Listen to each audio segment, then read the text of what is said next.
Welcome to Running in the 70s, where we interview, meet, and get to know athletes of all kind who were running in the 70s. I'm your host, Matthew Kleinowski.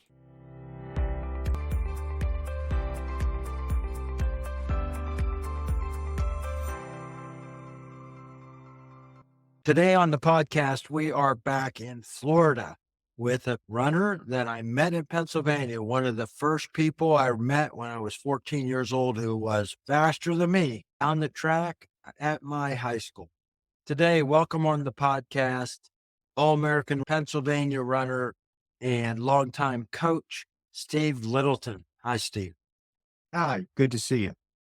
Steve, let's tell everybody your origin story as a competitive athlete. How did you get involved in competitive sports? In high school, my junior year, the gym class ran the cross-country course. I happened to run rather quickly, very close to the record of the high school. So bingo, I got contacted by the cross-country coach saying, "Hey, why don't you come out?" I went out for cross-country my senior year. What year was that? And what high school were you in? My senior year was at Ridley High School in Folsom, Pennsylvania. Before I went out for the team, I'm in the cafeteria at lunchtime. This kid comes up to me, says, "Steve, I went to cross country camp along with 4 other guys that are going out this year. If you don't make the varsity team, you can't run," because seniors back then could not run JV. I said, basically, okay, if I don't make the team, I'll quit. First time trial, I was second. We had a guy named Charlie Personi, who's still a very good friend of mine. Charlie was a very good runner. He was a very hard worker. He did a lot of hard running, a lot of distance. When I went out for the team, I figured he's probably the right guy to hook up with and train with. On days that we didn't have formal practices, or if the coach sent us out on a 5-mile run, I would try to hook up with Charlie. And truthfully, it was painful for a while because I didn't train over the summer. I came in out of running shape, but Charlie and I bonded. And after the first meet, I was second man behind Charlie. And when we came to the district meet, I actually surpassed Charlie. We both qualified for the state meet my senior year. I finished 1 place out of all state. X plus 1. But no, the coach didn't tell me, "Hey, if you push this a little harder, you can make all state," because I cruised it in. Then indoor track season came, and out of nowhere, I just started running really fast times. My first meet, I was in the slow heat of the mile and I ran 5:01. But that got me into the fast heat the next week. And I started running in the 4:30s, pretty much winning. And there was just one gentleman, Eric Beam. Eric Beam was a phenomenal runner. He stood about 6'3" and was as skinny as a toothpick. But boy, did he have leg speed. It ended up becoming, in Delaware County, the duel was between Eric and I in 99% of the meets. And he beat me most of the time because he could outkick me. Eric went on to run a 4:09 mile his senior year. It was interesting because we talked to Eric when it's time to declare what race you wanted to run at the state meet. Since he was running the mile, I decided to run the 2-mile. As it turned out, I won the 2-mile, he won the mile, and that's what got us really started. That's cool. Let's talk about that whole period. You had 1 year of high school, 3 seasons. What was it like in terms of facilities? Cinder track? Did you get shoes right away in cross country? What was your coach's knowledge looking back? How much did he know about training you guys properly? I'll start with the coach, Carl Schnellenbach. He was an assistant football coach. He was the head wrestling coach. So the mentality was, get out there, damn it, and push hard, or else he would call you names. I'm not kidding. You'd be running around the track, you go, "Littleton, you pussy, what are you doing? You're Littleton." So, but he overtrained. Everybody would call the track the endless road. And some of the workouts were just overwhelming. And I was a guy that didn't need to train a whole hell of a lot. What ended up happening was by 3/4 of the way through the season, I started breaking down. I was winning pretty consistently the mile, the half, and the 2 mile. Back then, you couldn't run the 2 mile in any other meet. So I think I ended up running like 3 total 2 miles in my high school career. So it was usually the mile, half, and 2 mile relay. That whipped me into great 2 mile shape, no doubt about it. But a week before the regional meet, which would qualify you for states, I didn't come to practice for 3 days because my legs were just killing me. The day of the regional meet, I pull up on my 350 Honda. I get off, I go into the locker room, and he grabs me by the scruff of the neck and says, "Where the hell have you been?" And so I looked at him and said, "Coach, I needed some time off." He goes, "You know what? Get out. Just get out. Get back on your motorcycle and get the hell out of here." I grab my bag. I walk out. I get on the motorcycle. I start it. And then I feel someone grab the back of my neck again. And he looks at me and says, "Get the hell in the locker room and don't say anything. Just get in there." So I go back in the locker room. We get on the bus. He's pissed. He isn't saying a word to me. We get to the meet. And of course, the 2 mile is the last event. So I'm warming up. I get on the track. I just felt like dogging it for a while. So I'm dead last in the 2 mile through the mile. We're strung out. So I'm about probably 180 yards out of the lead. And the coach is on the sideline. He's banging his clipboard on the fence and he's screaming at the top of his lungs, "Littleton, what the hell are you doing? What are you doing?" He's banging it. And so I said, "Okay, probably time to get moving." So I go to the second lane and I take off and pick up the pace. And I come to my buddy Charlie Frisoni, who's in the same race with me, and he's running about fourth. And I said, "Charlie, come on, come with me. It's time to go." And he just gives me this crazy look like, "What?" Already going. So I go to the lead. I ended up winning by probably 100 yards or more. And I'm off the track. Coach comes up and says, "That's better." I'm in the stands and this guy comes up and starts talking to my coach. My coach goes, "Hey, Steve, they're going to have an invitational in Bristol, New Jersey." He said, "This guy wants to know if you want to come and run the 2 mile. We're 2 weeks outside of the state meet." He went, "Yeah, sure, I'll go." But we get to the Bristol meet, and my time at the regional meet was 9:29. I'm at the Bristol meet. The gun goes off, and there was a guy there that was good. He takes off and gets the lead on me. And the bottom line is I finished second, about 4 seconds behind him. I realized something right then and there, and that was a very valuable lesson. Can't let the leader get away. I got to stay on the leader. So I ended up taking 3 more seconds off my time. By the way, each time I ran the 2 mile, the break in my personal record. So now I'm down to 9:26. So the next meet, we go to the state meet. You were in class A.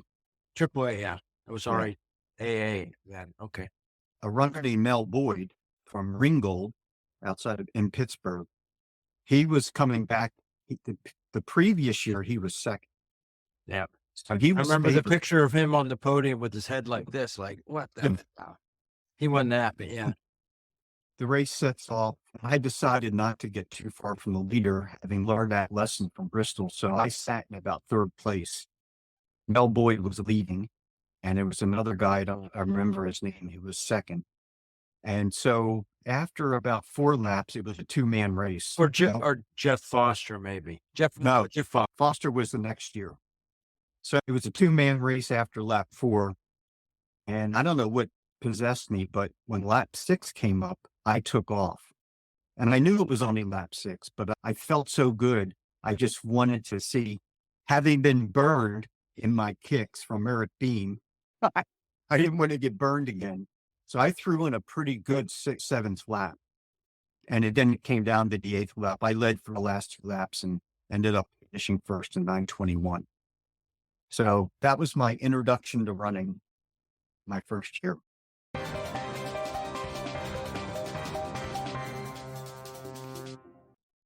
Well, what about the equipment? You were running on grass and what were the cross country courses like? Most of them were asphalt there. There were a couple courses that had a mixture of grass and asphalt, but only the invitationals were all grass. It's interesting because I didn't know what kind of shoes to buy. I bought a pair of Puma low-cut basketball shoes, the blue suede with the gray stripe. 'Cause they're They look heavy, nice. Yeah, they look nice. They're not so good in the rain either, but I'm not sure. but they were heavy. So I got a picture indoors. I ran a 427 mile. I had my Puma sneakers on, and the newspaper company sent me an 8x10 glossy of that one. So I didn't understand what to wear. I eventually ended up getting a pair of Puma spikes for track because we were on cinders. When you got up to the regional meet, it was all weather surface, And States was at Penn State then, right? and states were at Penn State. Yeah. At that point, nutrition, you're just eating whatever you ate, right? Second thought. Yeah. I never even thought about nutrition. That's a pretty good coverage of your 1 year in high school. So let's just start with what kind of student were you academically? Made the dean's list a couple times. I was basically a B student, couple A's here and there. You were thinking of going to college before you started your senior year. Is that right? No, I really didn't know what I was going to do. My stepfather graduated clean through the 6th grade. Okay. And his mentality was get a damn job. In fact, we had almost a physical fight my senior year in high school because he insisted that I get a job. And I got invited to the championship meet that was held in Philadelphia. A college team, Swarthmore College, their coach invited me to run on their team. It was a 10,000 meter event, and I'd never done anything close to that racing.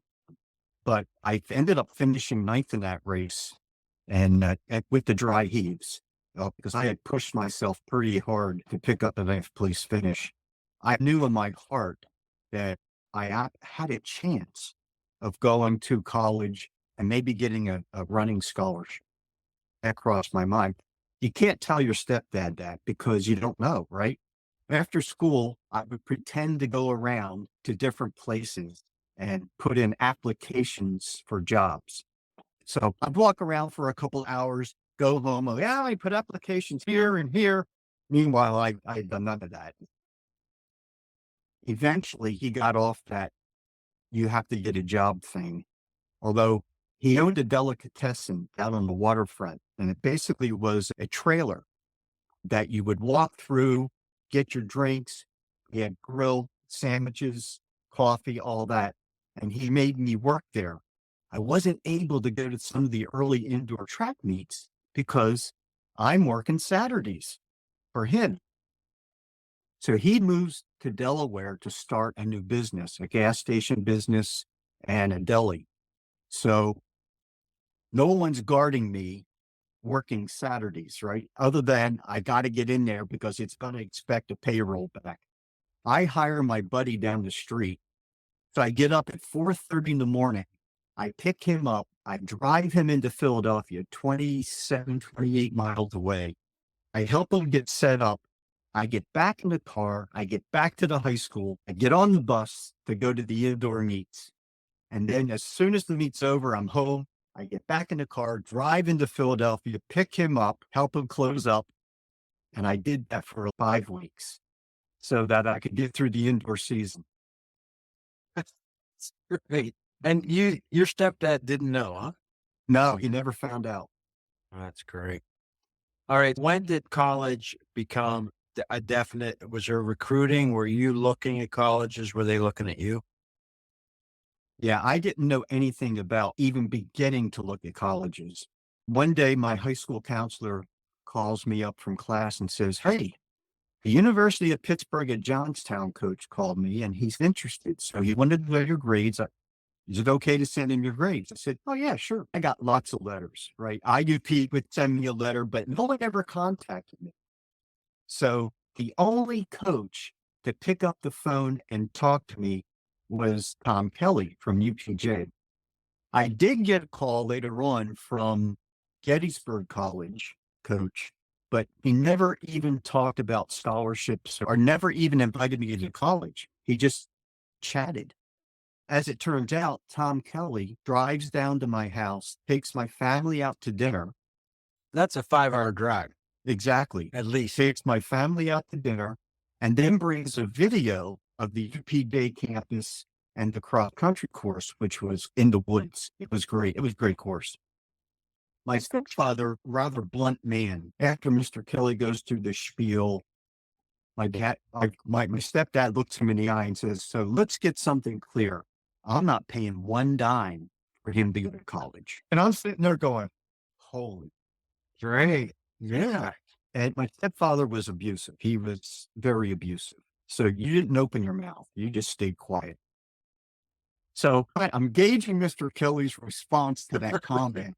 And he stays calm and says, "Mr. Littleton, can I get some financial information from you? Because we might be able to do some financial aid for Steve." And my father was very tight about that kind of stuff, right? I don't think he was really truthful to the IRS for many, many years because he owned his own business. So he could dictate how much profits he really made. So I don't know anything about that. And that's that.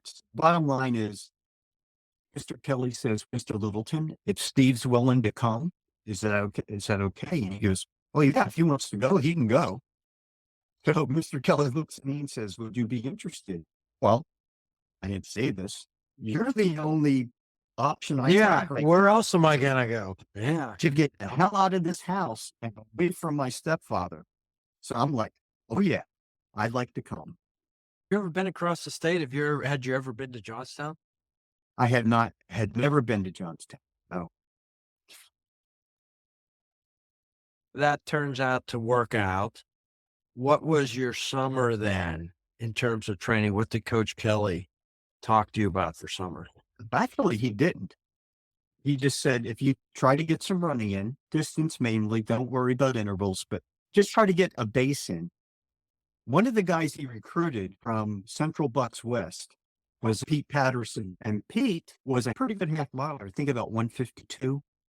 He's a really good cross country runner. I decided, well, hey, Pete and I are probably going to be the top two runners based on what I understand. So I called Pete and said, "Hey, how'd you like to go down to shore this summer with me and we can do some training?" And he goes, "Oh, yeah, that'd be great." So I pick him up, we go down the shore and we start running. Pete had been training and he's just kicking my butt and he's doing it on purpose. He's running like 6:10 pace for the distance, right? I'm like 7-minute guy, casual conversation, just looking to get some miles in. He just beat the crap out of me for 2 weeks. We ended up getting into UPJ and he's in really tip-top shape. UPJ never really had a good cross-country team at that point. The prior year, their number one guy was a basketball player who was 6'3", about 225. He was the number one guy. Okay. So cross-country wasn't a big deal at UPJ. So now we've got Pete, myself, and all these other guys we recruited, and we're winning dual meets after dual meet, and we're getting a lot of press. So the thing that drove me nuts with Pete Patterson, every time we get an interview, Pete would take over. "I'm Pete Patterson. I'm number one. This is Steve Littleton. He's number two." And at first that didn't bother me. But after about the 10th, 12th time, that started to grate on me. And so I know the coach overheard me once saying, "Yes, I'm Pete Patterson. I'm number one. And this is Steve Littleton. He's number two." And the coach looks me in the eye and he says, "You don't have to be number two." And I realized I really wasn't putting it all out there. I was just biding my time, slowly getting into shape and waiting for the right time. So the time came, I was running side by side with Pete in the dual meet. I had never run side by side with Pete in the dual meet, and Pete was starting to panic. So we're about the 3-mile mark of a 5-mile course, and he's giving me this look like, why are you still here? At the 3.5-mile mark, I can see his eyes are getting big. Now he's starting to breathe hard and he's starting to panic. And all of a sudden, he starts waving his arms and he falls into the bush on the side of the course. And I You don't, killed him. and I'm like, what the hell? I hear the coach. I came around the bend, the coach is there. He's, don't worry about Pete. You're the leader. You got to win this. Pete and I never competed again in cross country. Whoa. Yeah. I ended up going home over Christmas break. I was playing tackle football, which I probably shouldn't have been, and it got clipped and it really messed my knee up. So I was out for about 2.5 months. I missed that entire freshman indoor season. Pete was doing great. Then when I start coming back, Pete started not racing anymore. Oh, no, I don't feel good. Blah, blah. He never ran against me again. Hmm. And then the next year he transferred to main campus. Wow. So that was an interesting story. Yeah. So I just stayed the number one guy for the next 4 years. All right, let's talk about what that was like in a small college. Division two, I think. Correct. It was starting then NAIA school Yep. in a small town. Who did you run into 1974, 75? Who were the runners, your competition that you did encounter that were quality runners? From other schools? Yeah. Okay. Let's see if I can remember some names. West Virginia had a guy named Alex. Basic? Yeah, he kicked my butt. I didn't beat him until I was a senior, and he had already graduated. We were in at Shenley Park for the TAC 10K championship, and I beat him. But he was really good. I ran across the Edinburgh guys, of course. Yeah. And a lot of Foley. I've interviewed a whole bunch of them from Foley and Foster and Muggleton and yeah. When we did run, I never beat all of them in the same meet. Different guy. I'd usually place second. So one day Foley would beat me. The next time we ran, Foster might beat me or Henry. Yeah. Not until we got to nationals. And then when we got to nationals, I was able to beat them. This was across from my high school. UPJ Yes. campus was right across, and I had just moved into the school district in ninth grade, and we had a crap track. And then I think between my ninth and 10th grade year, they put down a first Rubber. generation rubber track. So we Yes, had we a did. good track. And all I remember, I met you, and I'm a sophomore. I remember a couple conversations where I said to you, okay, Steve, next time we have a meet, why don't you just run in lane 6 and pace me so I can break the school record? Because I'm running the same thing as you, 2-mile relay, mile about 12 minutes later, so I'm dead. I can never break the school record. I'm not that good a runner to start with. And you're like, no, I can't do that. It'd be illegal. I was like, you're training here over. But what use did you have of that track? Cross country was in the woods across the thing. Do you remember using that track, Richland High School track for training? Every day. When track season came, we trained on that track every day. And yeah, you didn't help me out there, Steve. I asked the coach, I said, Coach, can I do that? He goes, no, you can't do that. That's illegal. Because I'd have been happy to do it.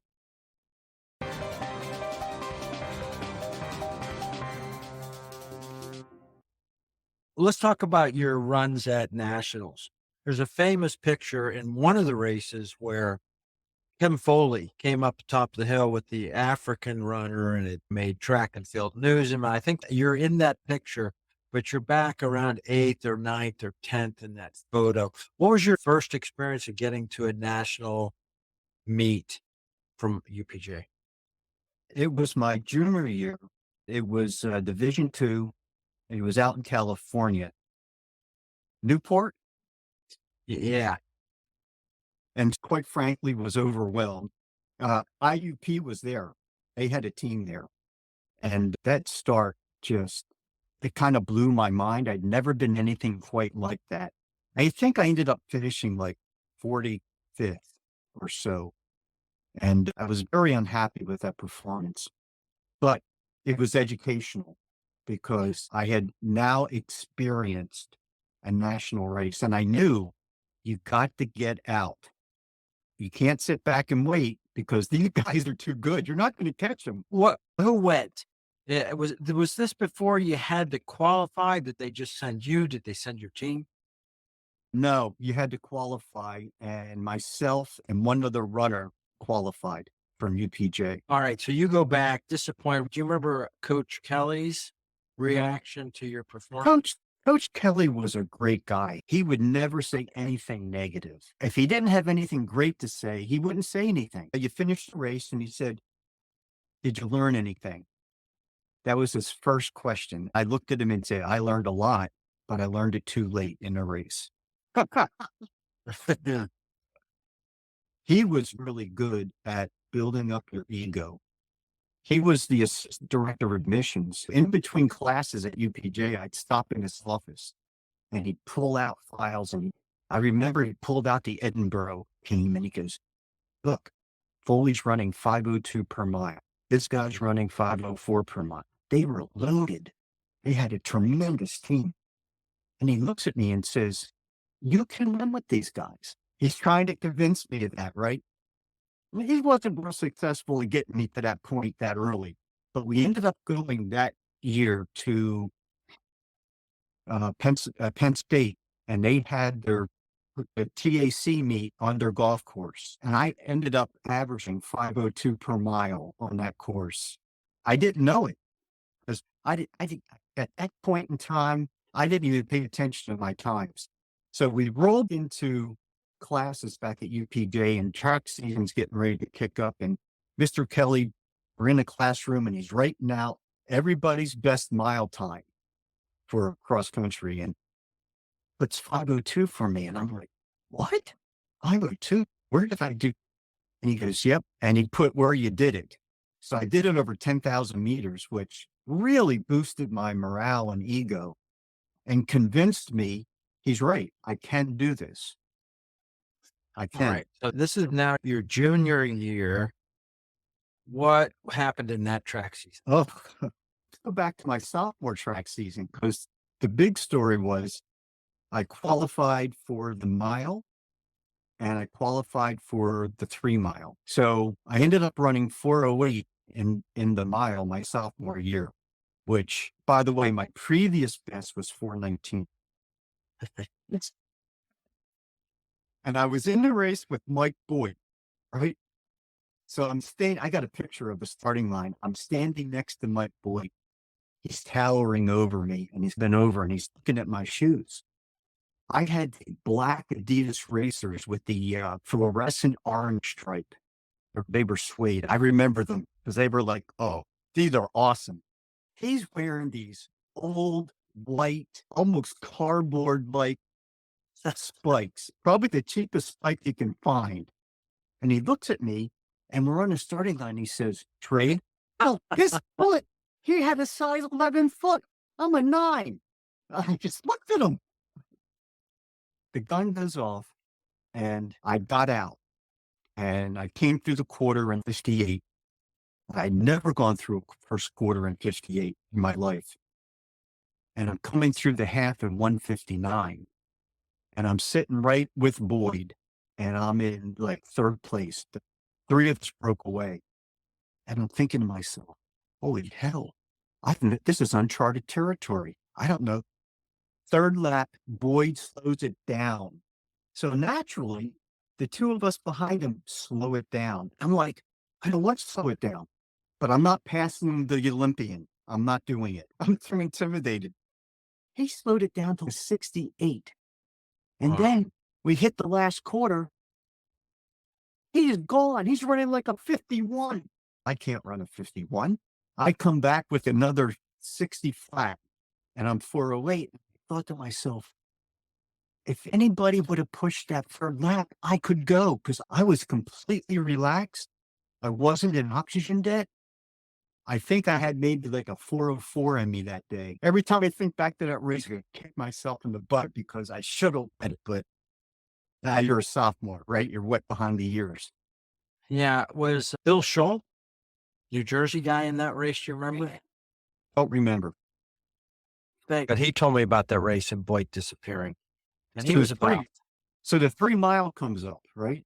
And I'm feeling good. Hey man, I got leg speed now. For a 3 miler, I got some decent leg speed. I'm in the front pack. We're going around. I'm sitting in like fourth place early in the race, slowly moving up. We got about 2 laps to go. And now I'm ready to start moving into the front position. So I'm passing this guy. He reaches out and he grabs my tank top strap and he starts pulling me back. I didn't know. I gave him an elbow to the jaw. He falls at the foot of the official who raises a red flag. I don't see it. man. I go on. I win this freaking race and I win it big. I ran my last lap in just under 60 seconds. I win it. I'm thinking, yeah. But I wore spikes and it was an asphalt track in Arkadelphia, Arkansas. I peeled off the bottom layer of skin off my foot. I had it bad. So they're rushing me into the room. The coach has rushed me in to take care of me because my foot's bleeding. And the loudspeaker comes on. It says, the UPJ coach, please report. And he's, what the hell? So he leaves me in the training room, the treatment room, and he goes out and he's gone for 20 minutes, 25 minutes. He comes back and he says, they disqualified you. We had witnesses that came up and said he grabbed you and wouldn't let you pass him. He goes, his father happens to be president of the NAIA, and this was an NAIA meet. So I would have been, in my mind, national champion my sophomore year. Instead, I'm in the room getting my feet treated. Huge disappointment. I can cut this out or not. Who was it? His last name was Taylor, Steve Taylor. And Right. I swore if I ever caught up with him in another race, I was going to beat the living crap out of him. But I never encountered him again. Okay. So that's sophomore year. And then you had your experience on the national cross country meet, which kind of threw you with the mass start. And then how'd that go in the following spring?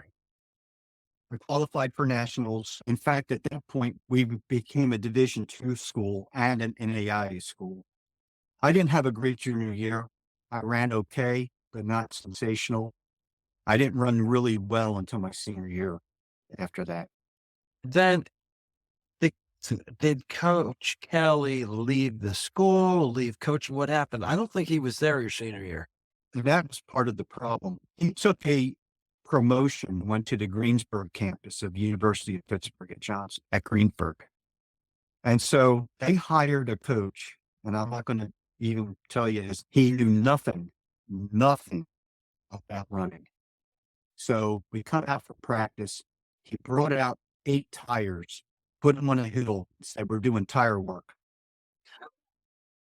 So That's not in the linear book, I don't think. Yeah. I pulled him aside and said, Coach, that's great football training, but that's not, we won't get better. We'll get worse if we don't do the right workouts. I just recommended some workouts for him. But the problem was he didn't care, right? He really didn't give a crap. So we're going to meets. He's driving the school van and he's got a bottle of Thunderbird 2020 between his legs. And I'm not kidding. Keep us winding. Yeah. Okay. So some of the guys on our team were boozers. So they're like, hey, coach, we could use some stuff too. On the way back from the meet, he'd stop and buy beer for everybody in the band. Okay. So as that's going on, we're now stopping for beer on the way to the meets. Okay. Now, I'm not drinking beer on the way to the meet. I'll have a beer on the way home after the race. Consequently, our team went to shit. We didn't do crap. And so I didn't really excel much under his cross-country guidance. I still won races, but it was because I was smart enough to do the right training by that point in time. I tell him, Coach, today we need to do mile intervals. Oh, okay, we're going to do mile intervals. All right. Coach, today we need to do hands. And he pretty much listened. So then they hired Larry. What's his last? He was the gateway coach for track, and he came in and he knew his stuff. He said to me, "You're going to be my first All-American." And that panned out. I ended up being his first All-American, and he was a very good coach, good training, and I got better under his guidance.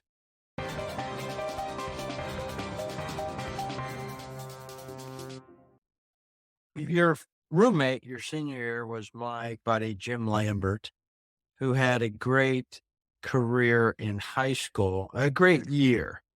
I was ahead of him our junior year. I got a state medal, and that motivated him. He went to summer camp, ran a lot of things, and finished second to state.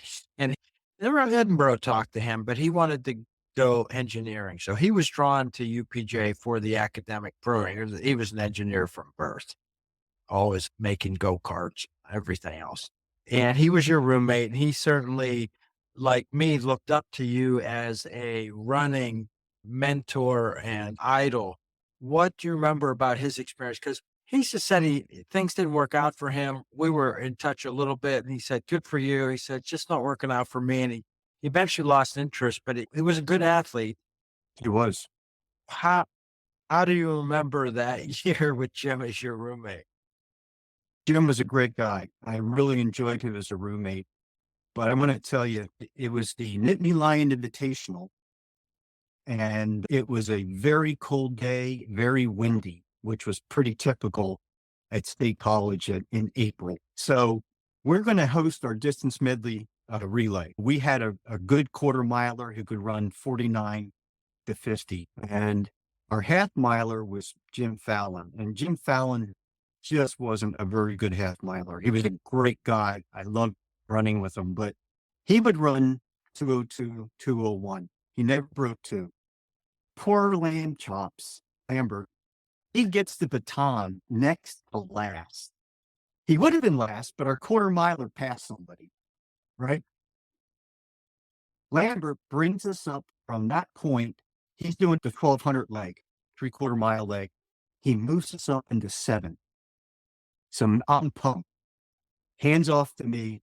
I take off. And so I'm using the wind strategically, right?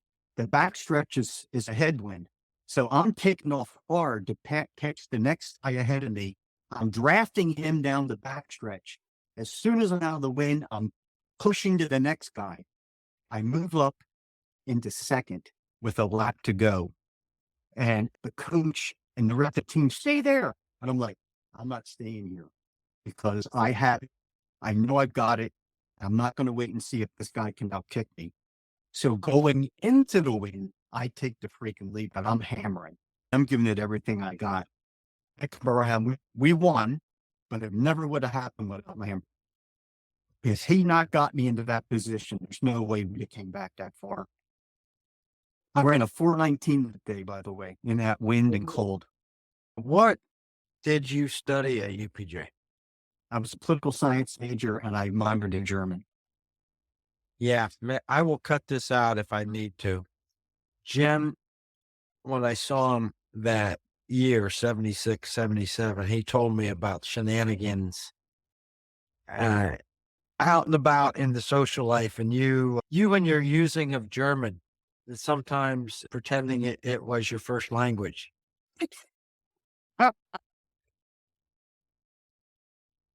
Yeah, I pulled a few pranks, especially picking up chicks. Yeah, okay, we can leave that in then. I was gonna say it, but yeah, he just thought that was he thought that was hilarious, and he enjoyed that. But he was disappointed with the change in coaching. The same thing that he decided to go UPJ among he thought about going to the Air Force Academy. He talked to Kelly a lot, and so when Kelly disappeared, he was like, "Well, that's not what we talked." What were you thinking about in terms of running at the end of as your senior year was coming to an end? What did you think would go forward in you? Had you taken any money then? Was there money going around under the table? Nothing yet? No, I didn't know what I was going to do, but I thought I might like to go get a master's degree. I spent my summers down in the lower part of Delaware, Rehoboth Beach, Bethany Beach area. And I was working through the summer and trying to figure out where I was going to go next. I was thinking maybe the military, but then I got this card in the mail from Pitt, main campus, for a degree in not criminology, but let's see, what was it called? Jeez, can you remember the title of it? Right. Anyway, it was an expanded capability of criminology. It was a 48 credit program with a mandatory master's. And I didn't realize, wow, that's like a whole lot more than other schools, right? I put an application in and I got a return mail and they said, yeah, you're accepted. And I thought, I don't have any money. So I called my grandmother and said, hey, grandma, can you lend me like $2,500 and I'm applying for a student loan and I'll pay you back as soon as I get it. She was nice enough to do that because my stepdad was a gambler. And so we never really had anything. He was a chronic gambler with the horses and he lost way more than he won. So anyway, I get That's how gambling works. Yeah. So I get in my car and I drive out to Pittsburgh, not knowing where I'm going to stay, just clueless, right? I did have a friend though that was there. His family was there, and I could have stayed with them if that became an issue. I'm looking on the bulletin boards for a place to stay. I find a place with 3 other roommates. I did that for a semester. Then I realized I went through $2,500 in a semester. Yikes, right? Because you got to pay rent, you got to eat, you got to pay your tuition, all of that. I'm like, I got to make a change. They were advertising though that they had some teaching assistant positions. So I said, I put my filed for one, and then I packed up everything to move home because I thought what I'll do is I'll see if those credits transfer into Temple. I can take the train in from my house, go to school, take the train back, and it's only a 30 credit program. So I could probably get through that pretty. I'm home over Christmas break and the phone rings and it's Pitt. And they go, Steve, congratulations. You're going to get a position here at Pitt. Do you accept it? I said, can you give me some details? Yeah, you get a monthly stipend of, I think, $490 and your tuition's free. I'm like, I'm in. I'm in. About repacking everything back into my car and driving back and happened to look on a bulletin board and I said, hey, I know him, Ken Burke. And another guy I forget the other guy's name from IUP, but he was also listed. We're looking for a roommate. I contacted them and they go, Littleton, get here, come on. Now I got people to train with. And that was my beginning of running for Allegheny Nike at the time. Neil Cohen, who was the athletic director at Allegheny Community College, he hosted that. And so I started running for Allegheny Nike as I was going through grad school. Anybody from the Northeast will probably recognize your teammates' names. Who were some of the people Malcolm that were East. there? Yeah. Malcolm East was the top guy. Let's see. Kim Burke was on it. Joe Warden. And we had a couple of former guys that went to Allegheny Community College. Rodich. Yeah, Rodich showed up later, though. The year after I left, Rodich showed up. But we had a really solid team. We probably had 5-6 guys under 15 minutes for 5K. It was solid team. You had all the equipment you wanted from Nike, right? Yeah, that was the good part about it. We got uniforms, we got running shoes, and sometimes assistance to meets that we had to travel on. So that was a nice deal. How far did you go with Allegheny? With Allegheny Nike, how far away was it traveling for the meets? What was? Most of them were just local. 90% of them were just local meets. But we would go to the Boilermaker race up in New York, Akron. We go to the Akron meet. So not real far. Yeah. car distance traveling. Was Sam Bear involved when you were there?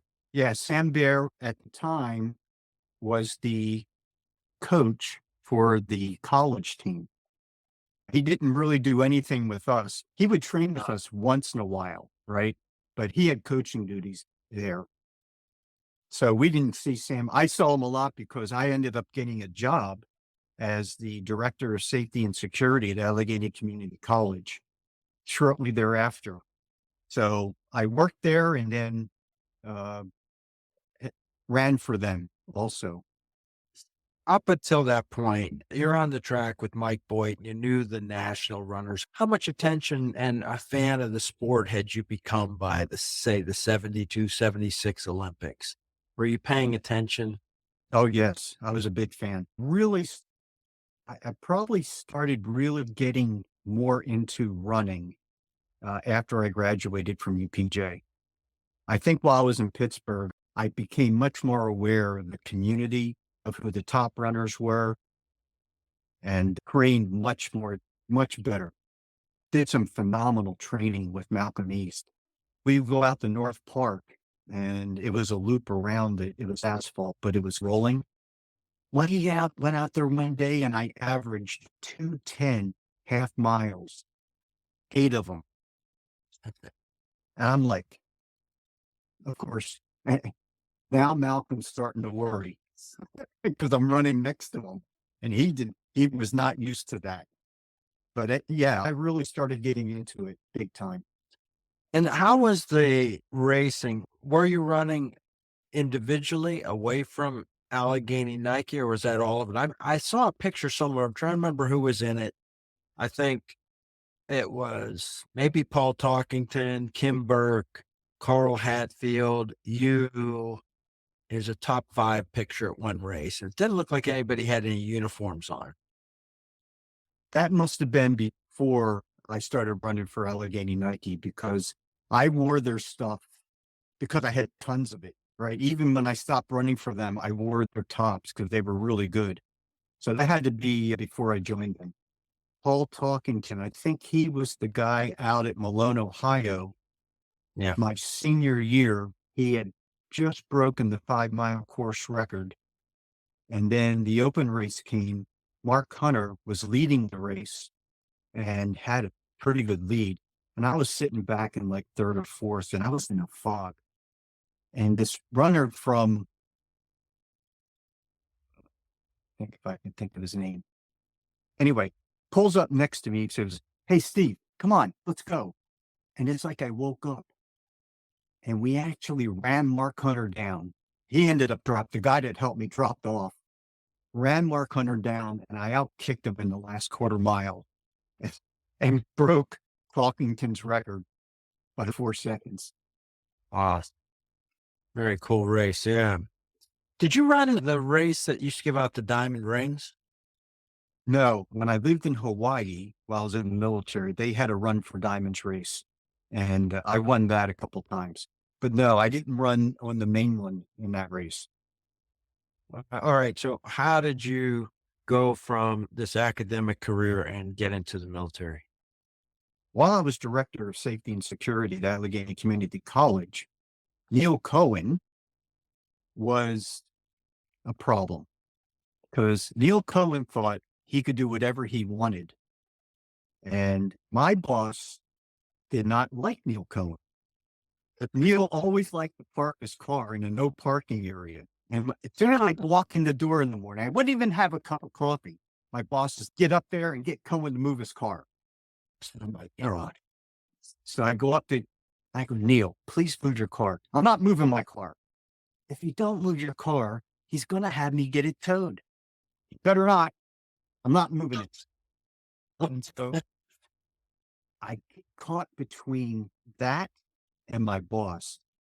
Consequently, my boss tells me later on, he goes, "We have a conflict of interest and we're not going to renew your contract next year." Oh, So I'm like, okay, been fired. Got it.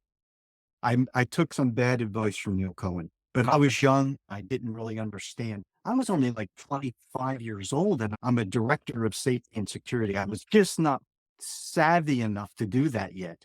I was good friends with the director of safety and security at Heinz International because he was in my master's class. I went to him and said, I need your advice. I need to go from here. What do you recommend? He goes, you need to go become a cop, and you need to do that for about 3 years and then come back into this world and you'll make a lot of money. I'm like, got it. I figured out, I packed up, I moved back to my mom's place in Claymont, Delaware. I go in and take the test for the police officer, but I realized I'm in the wrong business here. I got to do something else. At that point in time, I went out to all of the services and applied for officer training, right? Took the test, took the physicals, everything. Army, Navy, Air Force, Marines, did them all. I'm getting called back in to say, the Air Force said, yeah, we'll take you, but you got to become a pilot. Well, I'm 26 years old. I got a master's degree in administration of justice. And I'm like, I will be a pilot. I'd like to be in your Office of Special Investigations. I wouldn't mind even being on your police force. Oh, no problem. If you become a pilot first, you can then apply to transfer. Okay. I was born yesterday, but not last night. Okay. No, I'm not going for that. So then the Army says, hey, congratulations, you're in. I said, okay, but what skill level am I going to be able to? I'm going to be in your security force. No, you can't do that. You have to go to OCS, and then depending on how high you finish in your class and whatever jobs are available, you get to pick. So if you finish number one, you can pick first. If there's a security position in that list, you get it. And I go, I'm not driving tanks. I'm not going to be an infantryman.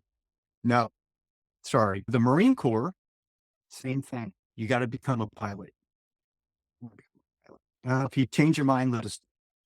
If I go to the Navy says, we have a intelligence. That's what I want to apply for. Oh, no, you don't want to do that. You want to be a pilot. Because if you go through this intelligence thing, we have to do all the security background work. You got to fill out all this paperwork. It'll take time. I said, I'm working I'm in the academy. I have time. So that's the course I took. It looked like I was going to be accepted. And the phone rings. The captain of the recruiting command calls me and says, I need you to come in. Okay. So I go in the next day and he says, look at this. On the paperwork, it asked you if you have ever tried marijuana. And I did. When I was in college, I tried it. I didn't smoke it a lot, maybe once or twice, but that was it. So I acknowledged it and I put the approximate dates as they said and how many times. And the captain looks at me and says, I can't believe you confessed. That's going to knock you out of the competition. I said, if it does, it does. But I'm not going into a government position with a lie. I'm not doing it because sooner or later, that's going to come back and backfire on me. He goes, I'm going to have to go now to DC, call them and see if we can get an exemption for you. I said, okay. So a couple of weeks go by and he finally calls you back and says, we got an exemption. Right decision. What had you been doing for running up to getting into the Navy? Oh, I was still racing a lot. Just going from race to race. I had moved back to Delaware, so I wasn't really running for Allegheny Community College anymore and just off of my own, winning a lot of local races. What was the number of entrants? And these are all road. Was there any track stuff? No, at the time it was all road racing. Yeah, it varied, right? Prizes and prize money? At that point in time, no, I was just collecting trophies. Wow. Okay. So what happened in the Navy? When did you get connected to running with the Navy? Went into the Navy. My first duty station was Fighter Squadron 14 out of Oceania, Virginia. So I was still doing local races when I could. I found out that there was a military race, the all Navy race. And if you qualified, you could go to the all service team and run international races. So I won the Navy race. They brought me on to the all military race. It was called CISM, Cross Country International. And so I'm off, went to foreign countries and competed cross country against a lot of Olympians, because a lot of the foreign countries put their athletes into the military, their Olympians, so they could feed them. And that was their job. So you go to some of these races and you'd run 450, 445 pace per mile and get nailed. Maybe you're in the top 20. I enjoyed that. And then the track season came and I did track also, but I couldn't go to the camps because as an officer, if you tried to do that, you weren't going to get promoted. You were going to get pushed out. So I would just go for a couple of days to do the race and come back. And So you had to train yourself, no coaching. correct. Did they have good equipment? Did they have good shoes and stuff, or was that on you? I bought my own shoes. Yeah. Oh, wow. Okay. So So I subsidized it. there was a guy in cross country, Stackow. He won the PIAA cross country maybe in 74. He ran for the Army for 20 years. That's not a name you came across. No, well, I probably did run against them, but nobody from the Army ever beat me in the all service team. There was a Navy guy, was it phenomenal? And I'm trying to think of his name. Boy, I'm losing all these names. But at any rate, I could never beat this guy. I was always second or third on the team. But yeah, I enjoyed it. You've been competing most of your life, and let's just jump to that. How did you come to the point that says, I'm not going to compete anymore? How was that psychologically and physically? What happened? I was still racing hard in my mid 40s. And then I think the cumulative effect had started to catch up to me. When I was about 46, 47, I was stationed in Jacksonville or still in the Navy. And I go out for my runs and I'd start running some intervals or threw some surges in my distance. And I started tearing my calf muscle over and over. I tear it. I take 2 months off to recover, try to strengthen it, go out. I get about 6 weeks into my training, start really hitting it hard, and I tear it again. I finally realized I got to get some help here. So I went to some massage therapists. I went to some medical treatments, physical therapists, and my calf muscles had calcified to the point where a guy that weighed about 175 could stand on my calf muscle and it wouldn't move. Whoa. Yeah, I was slowly calcifying to death. I'm pretty sure. So I decided stop running. I got some intensive treatments, the elbow into the calf, the heated, So those are so pleasant. and I went through that for, I'll bet you, probably a year, maybe year and a half. And I stopped running. And slowly over time, my calves have recovered. How'd you deal with that psychologically then, the end of it? Oh, it was tough. I had to replace it with something. So I replaced it with lifting weights, doing push-ups, any type of something to fatigue me. And I started refereeing soccer so I could run up and down the soccer field. So that didn't bother me. It was the prolonged distance. So I could sprint. And I did that. Of course, I was into coaching. I was still trying to get some running in there, right? Running with the athletes. But I finally came to the conclusion that at about 47, I can't race anymore. For being 68 years old, I feel pretty damn good. What about your coaching style as terms of personality? You're a fierce competitor. You learned a lot of lessons along the way. How did you treat athletes? How did you treat them as different people than you? I was probably intense for a number of years. If I saw a boy or a girl with some talent, then I would try to guide them on the path to become better. But sometimes you can't guide some people that don't want to be champions. So you see talent and you have a cognitive dissonance that says, I need to make them do this and this. And so I would get angry when they wouldn't do this and this because you got the talent. You could be the champion. But if it's not in the heart, it's not there. And I should have known that from the guys that came to UPJ. We recruited a lot of really good guys. They all fell by the wayside. So it took a couple of years for me to step back. My daughter, by the way, was on the team and tried hard not to coach her. I have a really good friend, Dale Bateman, who went to the Naval Academy. He held the Naval Academy half mile record at 146 for 20 years. I was coaching with him. So he would help. He was very laid back, and I was just the opposite. I was tense. I was fire. Come on, get on the track. Let's go. We're doing this. And I get on there and say, come on, you can run a 70-second quarter. I'll pace you through them. And I would do that for years. I finally realized that you have to get the combination, talent and the heart, and then you focus on them. But you can't be that intense. You got to be more laid back like Tom Kelly was. Okay. I coached for 22 years. My last 2 years of coaching, I regained that knowledge and said, okay, we're not fierce. I try to incentivize more than, come on, get on the line and go, right? Honey attracts better than sour grapes. But it took a while for me to get that lesson. Looking back, you went through this great running boom. Were you aware of the world changing as you were having success, enjoying the road racing, winning trophies, able to compete with the Navy and then a long coaching career?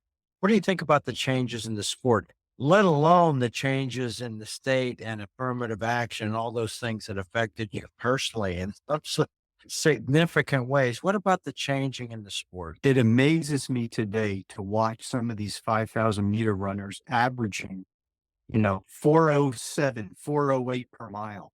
I have no clue how they can do that because in my day, that was unheard of. Steve Fontaine was the big freaking hero, right? And there's a ton of guys running much faster than that now. So I think the science has gotten better, right? So now you have to be on a regular diet. You have to do certain things. You got to make sure you take the stretching time. You got to get into the weight room to strengthen certain muscle groups so you can get to that level. And I think the hardware has gotten much better. I think the shoes are phenomenally better. I think there's smarter people out there to treat injuries than there used to be. Because you'd go to the doctor back then and they go, oh, take a month off to be okay. No, you don't understand. I want to be ready for this race here. What can you do for me? That mentality wasn't there, and it is now. I think the technology and the science has advanced tremendously. And the change in men's sports, the women are running so much faster now. And we knew that was going to come eventually, right? Because physically, they're more apt to run faster than men by their physical proposition. And it's starting to show. The female running, my daughter, I was shocked. My daughter she wins the cross country race in high school and she finishes second in the mile, breaking 5 minutes. And I'm like, holy shit. And she's running like a 2:14 half. Holy smokes. It's just incredible to me today to watch. 21 years in the military will settle you down. And Right. change some of your perspectives. I think I was always fairly disciplined about the sport, and I still am. And I still try to get out every day. I'm going to try to get back into some running, but obviously not the heavy duty stuff, just to keep the cardiovascular system working right. Yeah. Thanks for all your time, Steve. It's been great to catch up and great to talk with you. We've not been on each other's radar, so hearing your story, it's almost all news to me. It was really fun to learn all that about you today. Thanks, Matt, for interviewing me. Great talking to you. I hope you enjoyed another episode of Running in the 70s. Voices, stories, and memories of athletes who were running in the 70s. Until next time, wherever you are, keep looking forward and don't forget to look back.